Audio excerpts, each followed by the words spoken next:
Good morning friends.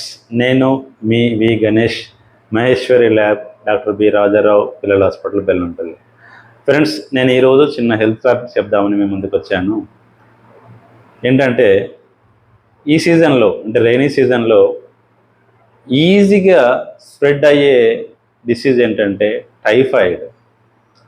Typhoid గురించి మనం కొంత విషయం తెలుసుకుంటే దీని నుంచి మనము ఈజీగా బయటపడి టైఫాయిడ్ రాకుండా నివారించుకోవచ్చని ఈ వీడియో చేస్తున్నాను ఫ్రెండ్స్.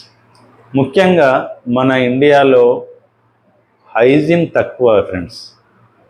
కాబట్టి ఇది రావడానికి కారణం ఏంటంటే సాల్మోనెల్లా బ్యాక్టీరియా వల్ల, ముఖ్యంగా స్ట్రీట్ ఫుడ్, జంక్ ఫుడ్, బయట చేసిన ఆహార పదార్థాలు మనం వాడడం వల్ల ఈ బ్యాక్టీరియా తొందరగా ఇన్ఫెక్ట్ అయ్యే అవకాశాలు ఉంటాయి ఫ్రెండ్స్.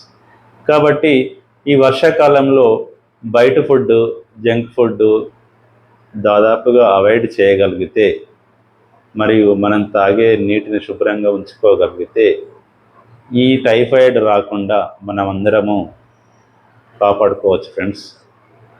అలాగే ఈ టైఫాయిడ్ వచ్చిన వారికి ముఖ్యంగా సిమ్టమ్స్ ఏంటంటే ఫీవర్, మార్నింగ్ అవర్స్ రావడం, ఈవినింగ్ మామూలుగా ఉండడం, లేదంటే మార్నింగ్ అవర్స్ మామూలుగా ఉండి ఈవినింగ్ అవర్స్ వరకు ఫీవర్ రావడం, స్టమక్ పెయిన్ రావడం, డైజెషన్ ప్రాబ్లం కావడం, తర్వాత బాడీ పెయిన్స్ ఉండడము, శరీరం నీరసం అయిపోవడము, ఇలాంటి లక్షణాలు ఉంటాయి ఫ్రెండ్స్. కాబట్టి ఇటువంటి లక్షణాలు ఎవరికైనా మీ పరిసరాల్లో, మీ ఫ్రెండ్స్లో ఉంటే మాత్రం దగ్గరలో ఉన్న డాక్టర్కి కానీ, దగ్గరలో ఉన్న డయాగ్నోస్టిక్ సెంటర్స్ కానీ సంప్రదించి టైఫాయిడ్ వ్యాధి గురించి నిర్ధారణ చేసుకొని దానికి సంబంధించిన మందులు డాక్టర్ ప్రిస్క్రిప్షన్ ద్వారా వాడుకొని మీ ఆరోగ్యాన్ని కాపాడుకుంటారని కోరుకుంటూ, నేను మీ V Ganesh, doctor B Rajarao పిల్లల హాస్పిటల్, బెల్లంపల్లి.